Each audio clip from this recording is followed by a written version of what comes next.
First date just kicked off his run at the Ensemble Theatre of Cincinnati. It's about two people who are set up to get drinks at a restaurant together as they try to turn what could be a dating disaster into something special before the check arrives. And we've got a couple of cast members with us. My buddy Michael Carr is here. Sarah Hoch is here as well, and they're going to share a little bit about what you can expect to see on stage. Michael and I go way back, by the way, way back.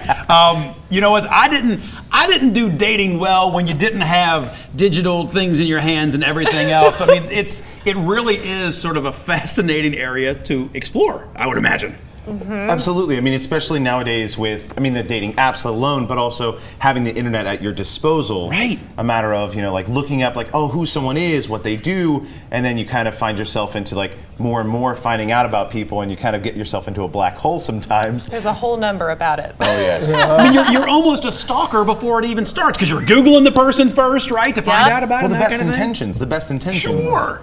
Some people don't like that. I have to admit, it obviously it's fertile ground for comedy, but the first thing I thought was, I've been on a couple of blind first dates. Funny is the last way I describe it. Did you have any personal experiences? I hate to get really good, that you brought. For a deep dive there, man. That was good. That you brought to, the role. We did. Yes. Yeah.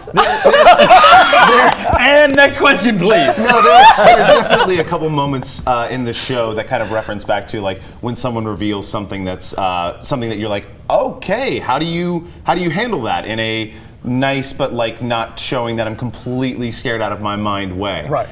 So definitely, unfortunately, there were some personal experiences that I drew upon in that situation. When you guys do a show like this and it's so contemporary, does that make it more fun than doing something that's a bit more classical, or are they both, I guess they both have their positives and negatives, right? They're both, a lot of fun, but I love doing contemporary work because, there's so much you can bring to it, from your personal life, and also just sort of the physicality of it. I know, especially as a woman, it's a whole other ball game between a contemporary and a classical show because, sure. Just the costumes alone, and That's true. Yeah. It's a lot less elaborate, I would assume, in the more contemporary stuff. Yeah. It's pretty fun. She just goes home to her apartment. Yeah, this is what I'm going to do. Well, let's talk about the music in the show a little bit. Because it's all going to be music that probably none of us have really heard before. Is it fun stuff to sing for you guys? Oh, yeah. Absolutely. There's a mix of, there's some traditional musical theater numbers in there. Okay. That of what some people, if they're used to seeing more traditional musical theater, there's some there. But then there's also some rock, pop kind of songs in there. And there's one or two ballads thrown in there. Obviously, can't have a musical without that. Sure. But it definitely has its kind of ebbs and flows. Yeah, and Scott Woolley has been amazing as our music director. He's fantastic. No spoilers here, so you don't have to answer if you don't want to, but is it going to be a second date? I feel like we can't say. We can't say. You've That's got all right. to see the show and find out. I would say come between January 17th and February 5th. There you go. There you go. They've trained you well to sell tickets, Mr. Carr. Well done. You can see these guys on stage over at the Ensemble. We'll get all the information up at local12.com. All right, we'll be